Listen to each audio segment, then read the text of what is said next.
Or panelists on the line. When you are ready to begin the presentation, press the Start Broadcast button on the GoToWebinar control panel to allow all attendees to hear you. This system will notify you once you begin your broadcast. The broadcast is now starting. All attendees are in listen-only mode. Hello, hello, hello, everybody.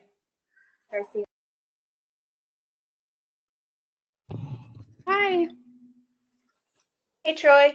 What's up? I think I'm going to toss to Steve. Steve, are you here? Yes, sir. All right, dude. You want the show here? I don't need the show today. All right.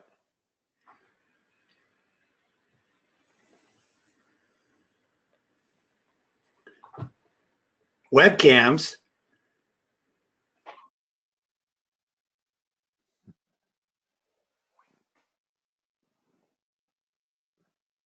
Well, it's time to freak everybody out, Troy. Yes, indeed. We have been working on this recidivism problem for quite some time. And about 6 months ago, I challenged the sales team to turn on their video cameras during their demos and with every meeting that they have with clients. And there was some pushback. I don't know if we have Kendall and Ed on our call today. Kendall, are you here? Yeah. Kendall gave us a little pushback because he had some dead animals on his wall and he was worried kind of what that result would look like.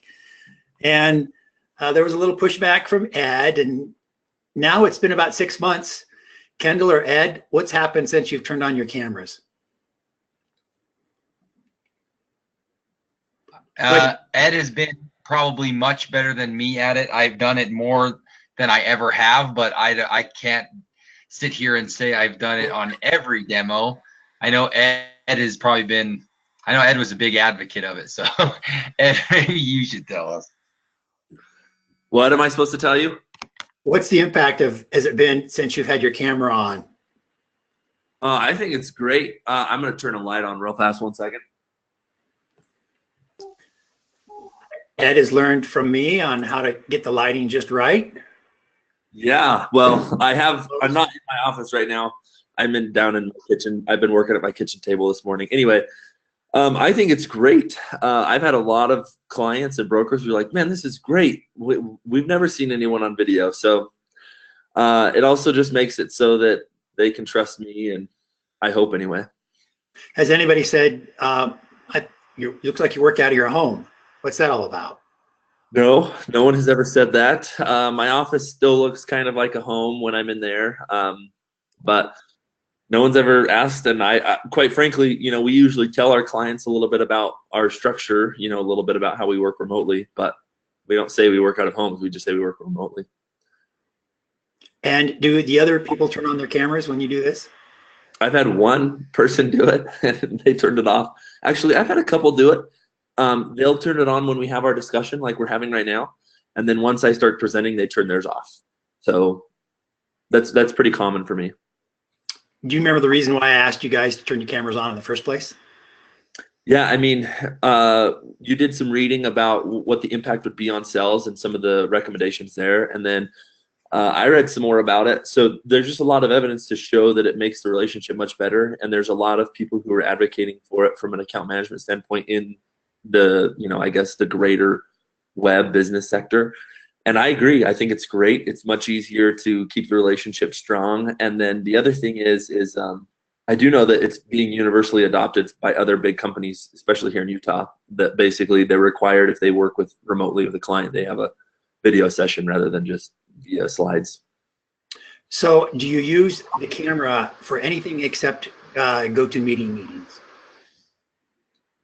I only do GoToMeeting meetings, or for example, a phone call. You could schedule a phone call through a GoToMeeting, have them meet at the same time, rather than meet face to face and GoToMeeting with video. You just make the phone call. Yeah. So there are some where I just make a phone call. So I definitely have some where I just make a phone call, but that's just stuff I put on my calendar as a follow up. I do a phone call, but anytime we do a demo, anytime we need to talk about contracts, anytime we need to talk about ideas, I always make sure it's a GoToMeeting where we turn on the video. But if it's just like a check-in phone call, I just use my phone and call them, and that's kind of spontaneous. Okay. So one of the challenges that Troy and I have had in all of this is this balance between creating a company that people like to work for and creating a product that people really like to have. And there is an enormous resource of highly talented young people in our valley who we have been tapping into since we started this company. It just so happens that all of our guides are in that category where they're just, regardless of where they live, they are just super effective at what we do, with a couple of exceptions. And that is, we've tried to make it so that our job allows you to have other parts of your life. And that means having families, having kids, working part-time. We've made a decision that we're going to offer benefits to everybody, most about everybody, even if you're working part-time. So we've tried to make this balance. So this thing's a pendulum that kind of swings back and forth between I'm here at all the meetings and I'm paying attention and I'm fully engaged and I can pick up the phone at every moment, to I've got children on the other end and I've got a lot of demands at my home and my time for WellSteps is very limited to a few hours in the morning, a few hours at night. And we've kind of swung back and forth for a lot of years as to where that thing needs to be. And I'm hoping that the use of video cameras will swing us back a little bit from where we are. And what I want it to do is I want our guides, and I know Carly's here, and Carly's been doing this already as kind of part of our pilot, to turn on their video cameras anytime you've got a meeting and GoToMeeting. So that's with committees, that's milestone meetings, that's implementation meetings, whatever those meetings are. If it's a GoToMeeting, flip your camera on, which means you've got to do a few things. You've got to make sure that the light is in front of you versus Ed's picture where the light is behind him. And he didn't know I was going to do this, but you can see the difference. Troy's light is behind him. Yes. If you can flip it around, you can see the difference in the quality of the color of the lighting. There's a couple other things. You've got to make your camera so that it's eye level or close to eye level, so that we're not looking up or we're not looking down. I'm actually making eye contact with people, so some things to do. Also, I use this little microphone. Now, Ed and Troy, you're both using Macs, right?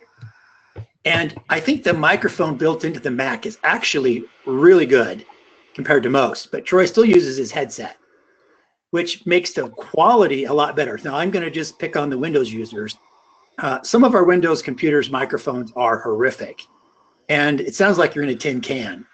So when we do this meeting, we want to make sure that the voice quality is good, that the audio quality is good, so that you can look good. Now, Ed, your face now looks really good since you've switched it around, so does Troy's. But lighting is a big deal as well. How often do we want you to flip your camera on? Every time you're doing a GoToMeeting. And the reason for it is we're providing wellness services, but at the end of the day, we are building relationships. And about the only way we can really build relationships is to have a face-to-face conversation with people.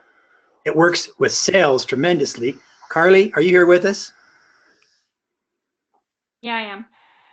What has been your experience since you started doing this? Yeah, so I do it with Friends in Pittman, and they actually have a separate thing. It's called Zoom that they use. So I just joined their Zoom meeting. So that's why it was new for me. I didn't know the first time that it was a camera, and I was like, oh, hello, everyone.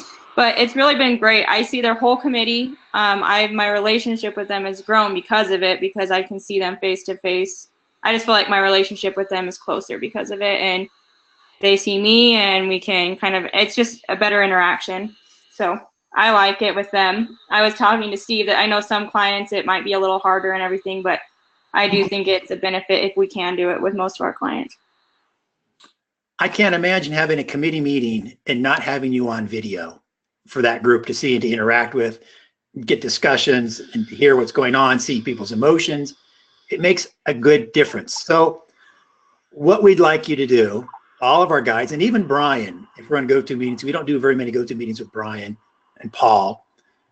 Hop on, turn on your camera. If you have a child run across the room, you explain what's happening. There's a child run across my room, and I'm working from home today. I'm working remotely, and I'm here, and it is what it is. If the baby's or the child is really, really having a hard time, you might have to reschedule your meeting.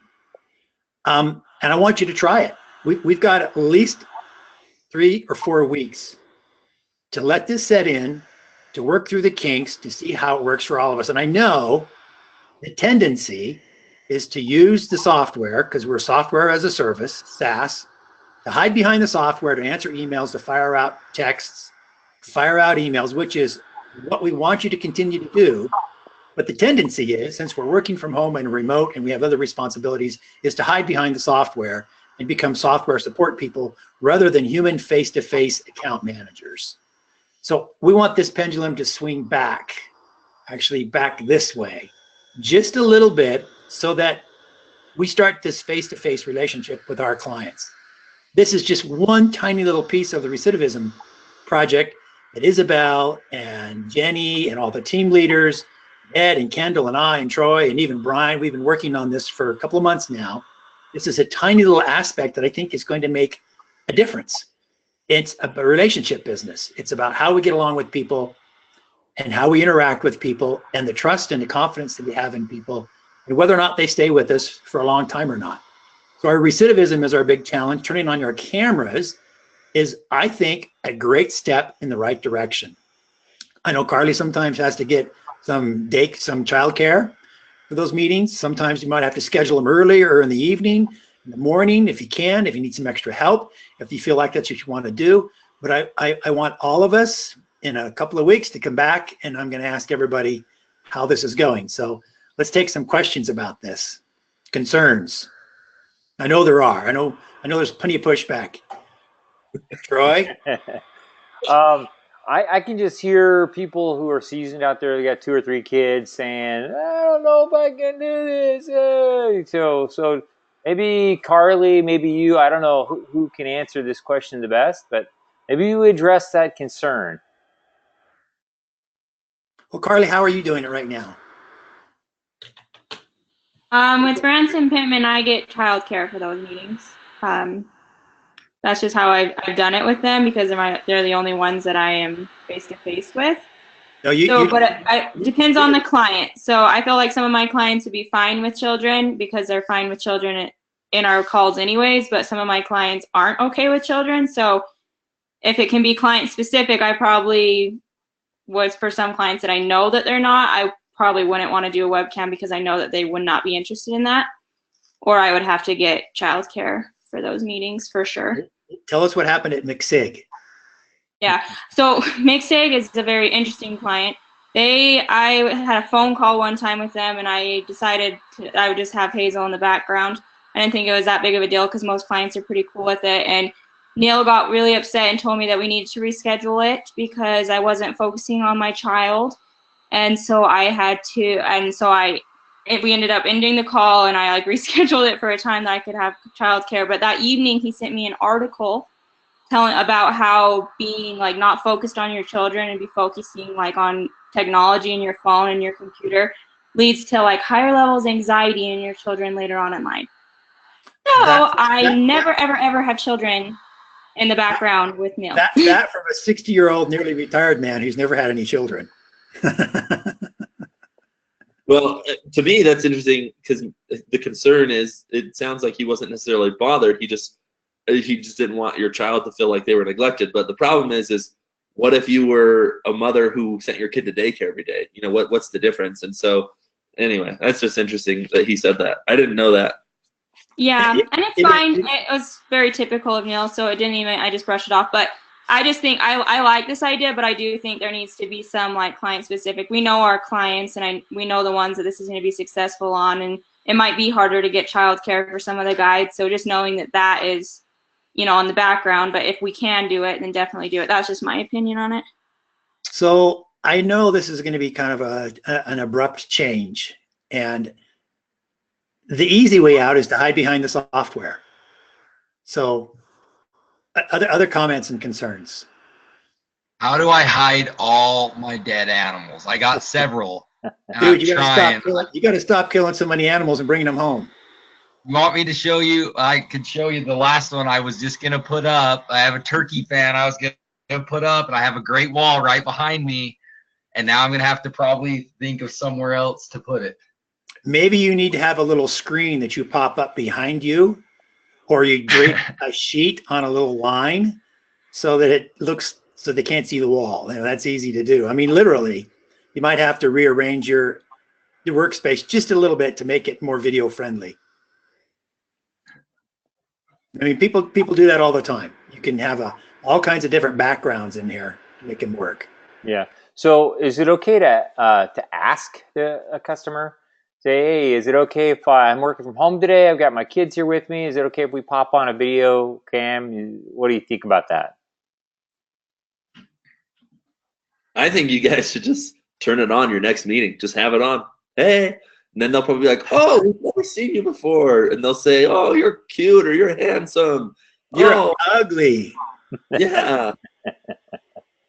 They'll say something like, man, I never thought you looked like that. You look like a Norse god. Well, thank you. So there's the pajama issue. There's the hair issue. There's the I've got to get ready for the day issue. There's all those issues. What do we say about that? You don't want to be in your pajamas. Boom. Boom. I've got braids in my hair right now because I was teaching earlier today. And my lighting's bad, I know. So what do you think we should do, Isabel? Well, I think for the most part, just try to be ready for a meeting. For internal meetings like this, I teach 3 classes on Thursdays, so I think it's fine for this meeting that I am not dressed professionally. I'm glad you said that because I agree. If it's an internal meeting, you don't even have to change your clothes. You can wear your jammies. I don't care. Brian does have to put his pants on though. But if it's a professional meeting, you want to look you don't have to spend a bunch of time, but yeah, you probably want to clean up the room if it's going to be really messy. If there are things on the wall that maybe people shouldn't be sharing, you should take those down or cover them up. Yeah, it's a professional meeting. Yes, you work from home. Everybody gets that.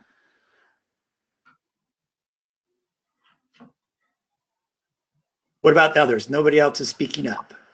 So I've been doing this now since December. So I'll tell you just a little bit about what I do. And then, of course, I'd like more people to speak up. I kind of have a shirt I wear for all meetings, like 2 or 3 that I just quickly slip on over the T-shirt I'm wearing or something and make sure my hair looks good. Because they're only going to see this much, right? Like, I'm never going to move during my meeting, but that's me. I typically always have, my kids aren't in my office when I'm working. And so I don't have to worry about that, me moving around and them seeing what else I'm wearing. So I just put on a nice shirt. I make sure my hair's combed and I turn it on and I just try to stay employee facing like this. And like I said, I think even it's really effective what I did with the lady previously. We both, when we got on, we talked, we had a conversation. And then when she wasn't talking, she turned her camera off. And maybe you guys could do something like that where if you know you've got childcare, you know you don't have childcare, maybe you start off the meeting 5 to 10 minutes discussing, talking about what happened last time, talking about any updates, showing reports, and then when it gets into like planning nitty-gritty, turn off your camera, and then it's more focused on the slides and typing. But at least every time when they've met with us, they've gotten that chance to see, oh, hey, there's Ed. He's a little different than the last time. But mostly they get to see me smile, they get to see me, they get to interact with me just like we're doing right now. Yeah, Ed had a great quote in our last meeting, one of the meetings. He said, we're not selling Siri, we're selling a relationship business. And I love that. We're not selling Siri. So we're awful quiet out there in the universe. Shocked everybody. Yeah. I know. I could name guides who said, there's no way guides are going to do this. You want me to call them out? Are they? Well, take, for example, this meeting we're having right now. I think 25 is probably a bit too many to have on the screen at once. But I, for one, would love to see people because every once in a while, my wife will say, hey, I just got this email from this guide. Who's that? And I go, I'm not really sure. I haven't ever seen her before. And I think it's good. Well, there you go. There's no wild animals on the wall. Yeah, it's back there. Can you see it? You can hardly even see it. And then As long as you don't have the Superwoman poster up a there. turkey fan I was gonna put up. I could show you guys around here. I'd probably frighten. I don't think people would even notice. Every time you ever turn your camera on with me, I don't even see it. So I say do it. I block it out somehow. Well, and it would be good to, everybody can work on your lighting, make sure there's some good light on your face. Everybody's Yeah. got windows in the background. So let's do this, Troy. Let's just continue as we are today with the rest of staff meeting. But for the next staff meeting, everybody's been amply warned. If we're having a go-to meeting, we're having video. And let's get started. Let's dive in. Let's kind of see how it goes. Okay. So you don't have to worry about it today. I know Brian's still in his underwear. We don't want to embarrass anybody. However, going forward, if it's a go-to meeting, my face is going to be on the camera, which is why everybody's going to probably want to call in. And use the phone. I'm on the road today. It's got some trucks going by. It's all good. So I think that we need to allow some digesting time and some other stuff. So that's why I put changes coming. But I think it's a good change. I think if you'll think about it for just a little bit, you'll realize this is the time. This is an idea that its time has come. So Rachel says she's an attendee and she has some questions. So I'm not sure if that's something. yeah, I'm not really sure. I've tried to change her to not be an attendee. So Rachel, why don't you go ahead and I'm not really sure why you're an attendee. Why don't you chat in your questions and we'll deal with them that way, or you could log back out and log back in again. I mean, I'm gonna unmute you. So there, you should be able to share your questions. Oh, can you hear me now? Yeah, there we go. I chatted them in, but I don't know, maybe it didn't go through. So what about like pre-recorded meetings? Let's say we do a pre-recorded kickoff. Would it be better then to just have our screen since it's being sent out, or should we still have ourselves in it? So tell me, the meeting is an implementation meeting or a kickoff meeting? And Yep, a pre-recorded that gets sent out like with the welcome email or something similar. And you're recording these from your laptop at home? Mm-hmm. I would put yourself on a camera, pretend it's a live meeting. I think it's really good for them to see you.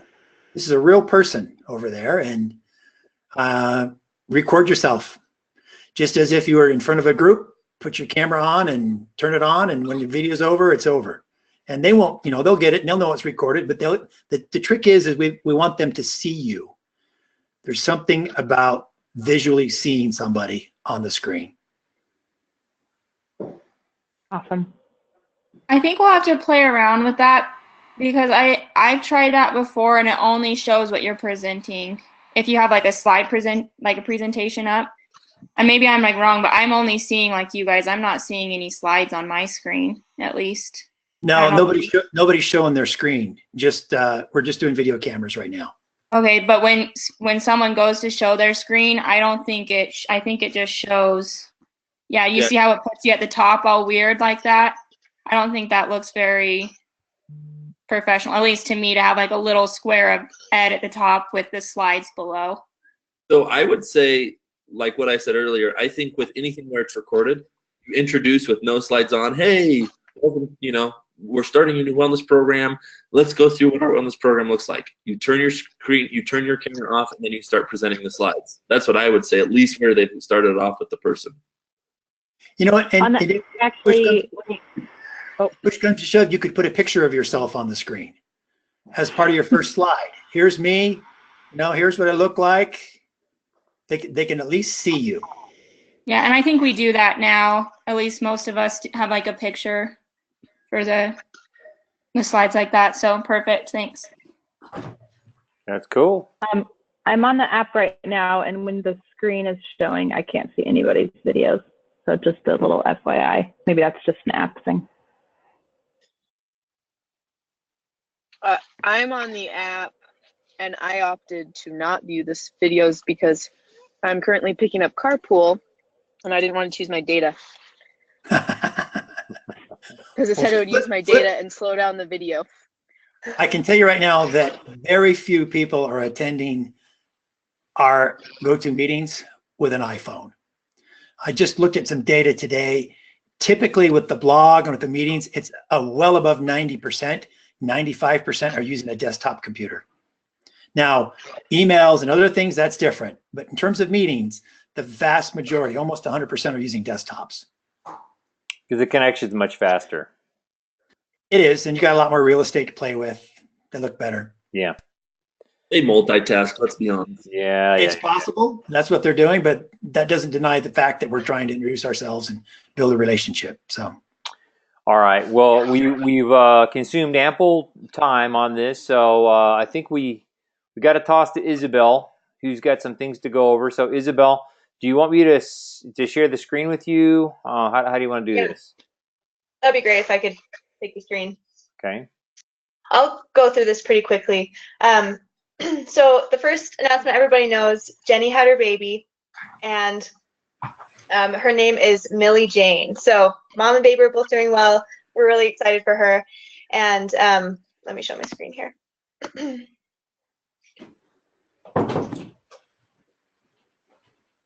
Okay. So anyway, Jenny had her baby, and now you can come to team leaders, you can come to me with questions. Jenny did say in the case of an emergency, we can email her, but we'd like to try to give her as much family time as possible. So just try to come to the team leaders and I first, and if something needs to go to Jenny, then we'll take it to her, but we'd like to try to give her as much family time as possible. And then the next reminder is, I'm just gonna hide my cameras. So the next reminder is about the MyTracker FAQ page. And currently this is found in the question mark button on the MyTracker page, but that location will probably be moving, or at the very least it's going to become more prominent in the near future. And we also have a video that is coming that will be associated with the FAQ page. So just a reminder there. Is there a ticket for that, Isabel? For the changing the question mark to a little bit more prominent button? Yes, Paul is working on that currently. Okay. So, yeah. Okay. And just, then the last... I don't mean to insert, but Mackenzie was writing the script that she was going to send to me, that I was going to send to Steve to help populate that MyTracker, how this works, MyTracker video. We need a script and a voiceover, and then we got to get that to video explainers to be produced, right? Yeah, Mackenzie's working on the script, and I think she's just making a few edits, and it should be ready soon. Perfect. Mackenzie, do you have any updates there? Yeah, I'll have that done today, Troy. Perfect. Awesome. Okay, so that brings me to the client retention plan, and this is the recidivism plan that Steve was talking about. So just a little bit more history on this. Several weeks ago, Steve and Troy were looking at our clients, and we were thinking about the groups who end up leaving. And there's a percentage of groups who leave due to reasons that are beyond our control. So there are things that happen, outside influences that we have no control over, and that's why those groups leave. And then on the other hand, there's a certain percentage of clients who leave where there were factors that were probably within our sphere of influence and within our control. So the question became, what can we do? What can we change? How can we improve our process so that we can decrease that percentage of clients who leave due to factors that were in our control and within our ability to influence? So like Steve said, Steve, Troy, Brian, Jenny, the team leaders, sales, all spent a great deal of time brainstorming and coming up with a plan so that we can catch red flags and roadblocks sooner and more effectively address them and provide better service to our accounts so that we can reduce that number of clients that leave due to reasons within our control. And we came up with a really great plan. There's about 6 different things here. So I'll just go through these really quickly and then what the plan is moving forward. So number 1 on the list is that we redesigned the program success standards. And there used to be 7 standards. This has been reduced to 5 new standards. There are new videos coming, and there will be training for the ops team on what the new standards are and the materials that are associated with those. So that's number one. The second one is we're going to make some adjustments to meetings, and this includes the implementation meeting, follow-up, and the coordinator or committee orientation meeting, which in the past has usually been happening if there's a committee in place. But a lot of times we're finding that the committee isn't in place yet, or the coordinator is just putting one together, or wants our help to put a committee together. So we're going to make this orientation meeting a standard part of the implementation process going forward.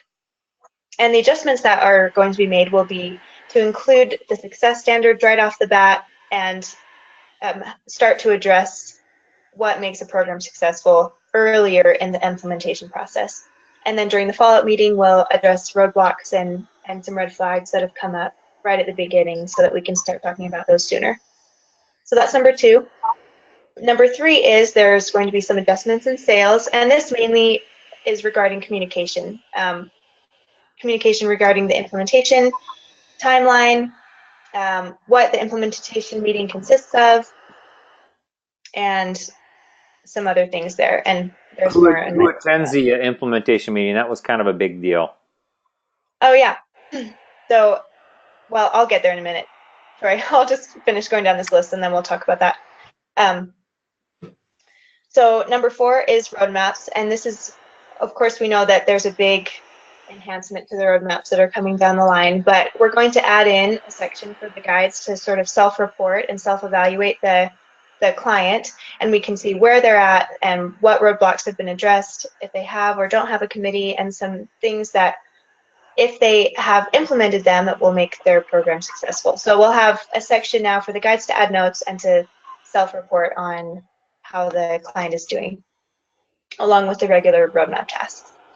Number 5 is to have a coordinator program success standards check-in, and this, one of the components here will be that there will be a roadmap task where the guides will check in every other month with the coordinator and provide a reminder about the program success standards and some ideas there. And then number 6 is to catch and address red flags and roadblocks earlier. And this is something that's already been implemented in the team meetings with the standard discussion. So this is the 6-point plan, and there are some projects that are coming down the line involving these 6 steps, but there are some things that have already been implemented, and there are some things that we can implement effective immediately. So just at a glance, looking at these items that can be implemented or have already been implemented. If we're looking at ops first, there's a new implementation checklist that has been created, and this includes some links to the new program success standards posters, which will be changed to the videos once those are ready. So we can start to use that new implementation checklist. We can use the paper roadmaps that were worked on by Rachel and the roadmap planning team. And then, like I talked about with number 6, we have that new standard discussion portion of the team meeting every other week. And then we're going to have a lot of new materials, and we're going to work with sales to come up and refine the process for milestone meetings. But the milestone meetings is, we want to stress these and make sure that they're happening. And then with sales, they are going to decide who attends the implementation meeting besides the guides. So typically, Jenny and Becca would both be at implementation meeting, but depending on how sales feels the client is doing when it comes time for the implementation meeting, and who they think would be best to be in the implementation meeting, they'll decide if Becca and Jenny will be there, or just Becca, or just the guides. So that's a big one, Troy. I think that's the one that you were referring to. And then before the implementation meeting, sales will now be sending out the introduction email and copying the guides and Jenny on that email. Before, Jenny used to be the only one that was copied, but now we'll copy the guides as well and introduce the guides in that introduction email. And that will also include the implementation checklist and the needs assessment.